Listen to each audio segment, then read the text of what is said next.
Hello, welcome to smile with Priya. Nagula Panchami శుభాకాంక్షలు అందరికీ. ఇక్కడ నేను నాగదేవతకైతే నువ్వుల లడ్డు అయితే చేస్తున్నాను. నువ్వులను వేయించుకొని బెల్లం కలుపుకొని ఇలా లడ్డూలు అయితే చేసుకోవాలన్నమాట. నాగదేవతకి ఈ లడ్డూలు అంటే చాలా ఇష్టం. పరమాన్నం ఇంకా జొన్నల పేలలు అయితే ఇంట్లోనే చేశాను నేను. ఇవి వచ్చేసి దేవుడికి అయితే అర్పించి ఇంట్లో పూజ ముగించుకొని మేమైతే గుడికి అయితే బయలుదేరాము. గుడిలో అయితే చాలా అంటే చాలా జనాలు ఉన్నారు.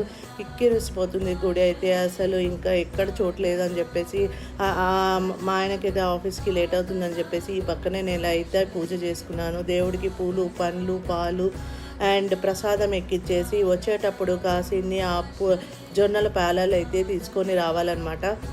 ఈ పేలలనైతే ఎందుకు ఎక్కిస్తారంటే వినాయక చవితి రోజు నీలాప నిందల నుంచి కాపాడుతుందని తెలంగాణ వాళ్ళు అయితే భావిస్తారు. ఇంకా అర్చన ముగించుకొని ఇంటికి వెళ్తే బయలుదేరి వచ్చేసాము. Do like, share and subscribe. Bye bye, take care.